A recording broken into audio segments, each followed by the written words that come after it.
Hello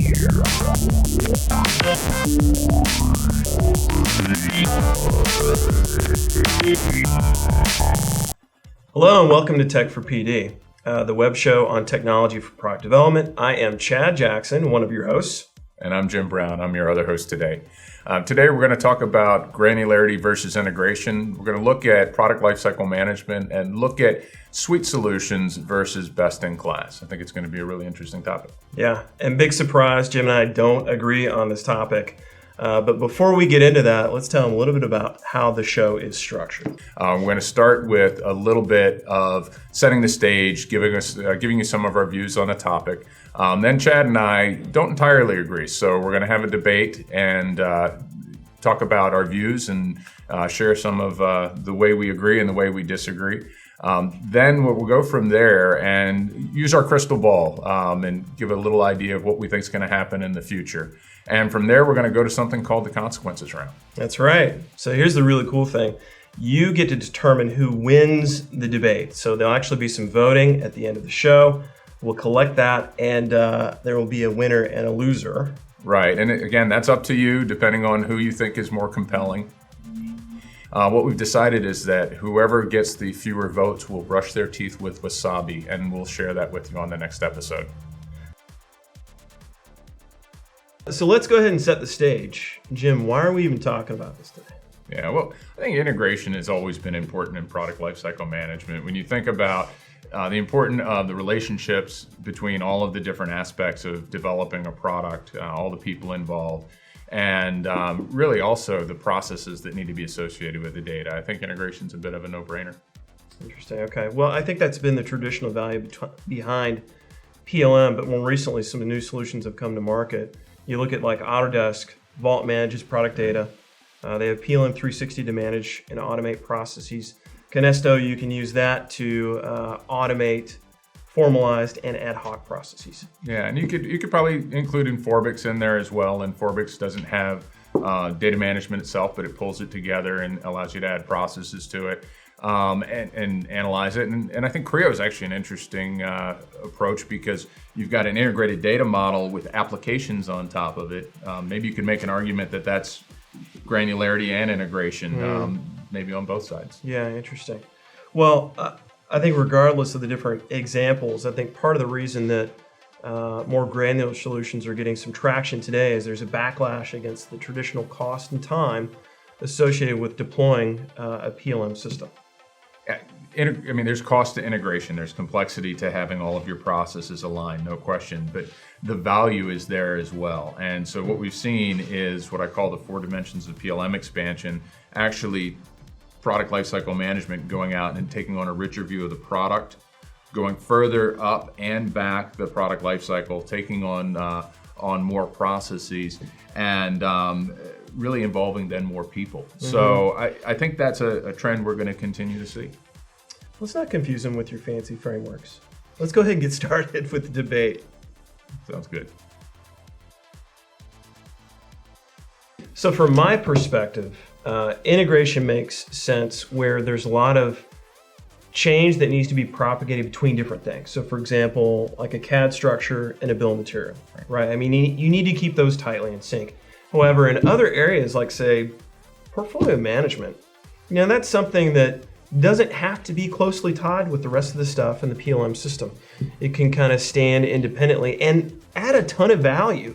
So that's an example of where I think things can be teased apart. Yeah, but we're not talking about around the edges. In portfolio management, I think there's some value in integrating there as well. But that's not what we're talking about today. What we're talking about is core product development data and processes. You're saying that they don't really have to be that tied together. They don't really have to be that synchronized and in one place. That's right. I don't. I don't think they have to be integrated. You can integrate them, but I think it takes far too much effort to try and get all of your data under control and managed, then get your processes under control and managed, and then figure out how they're all connected to each other.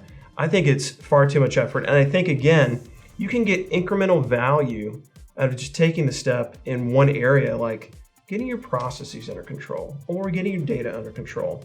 I don't think you should have to jump a huge hurdle to get to that. Yeah, but if data and processes aren't in sync and aren't thought through together, then your processes won't support your data won't support your processes. So you got to be able to look at those things and architect them together, or it's not going to work. Yeah, well, but here's the thing. If any improvement requires a big initiative like that is a monumental effort, it's going to be really hard to get value. There's going to be a long time before you get the first hint of value. That's the big problem that I have with it. Right, and I would never suggest that anybody goes and tries to implement all of PLM at one time. What I think, though, is very important is that we make sure that what companies do is go out, even if they've got incremental steps, which I absolutely agree with, they have to have that vision of what it's going to look like in the future and understand processes, data, how they fit together, and then build to it in incremental steps. That's what I'm saying. All right, well, good thing is you get to decide on who's right. Well, let's shift gears and talk about what's going to happen next in the industry. Jim, I'm really curious to see what you think is going to happen.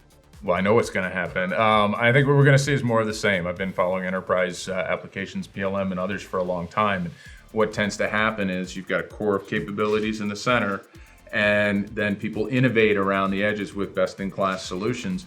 And then the suite expands and includes those capabilities, whether through acquisition or whether they actually just build that kind of capability themselves within the application. So I think we're going to see more continued expansion like that because the value of integration is so great. Okay. All right. Well, crazy enough, this is one of the few times that we will actually agree on something.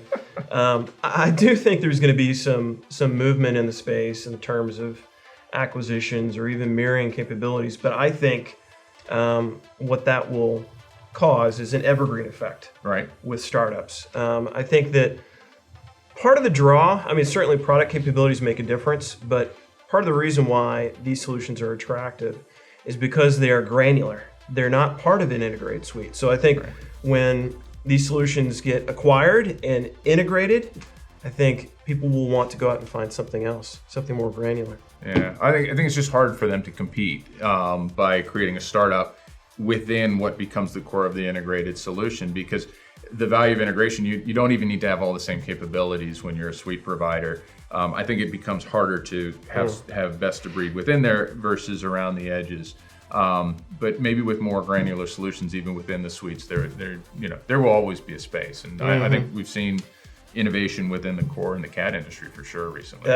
That's absolutely true. That's a great point. Yeah. So, well, neither of us really do have a crystal ball, but hopefully that gives you some insight into where we think things are going. So now is the time where we normally have consequences from the last debate topic, but because this is the first episode, obviously we don't have anything to share with you right now. But look forward to next episode when the one that gets the fewest votes will be brushing their teeth with wasabi.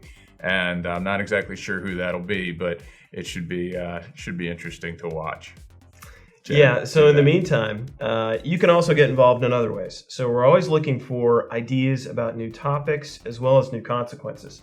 So wherever you're watching this on the web, leave a comment and suggest something, or you can go to Twitter and use the hashtag #TechForPD and leave your thoughts there. Yeah, and as far as the consequences are concerned, use your imagination, but we have to set some limits. Nothing lethal, nothing illegal. Really. So thank you for tuning in. I'd like to thank our sponsor, PTC, for helping make this first episode of Tech4PD a reality. Yeah, thanks for tuning in today. I hope it's been of value, and see you next time.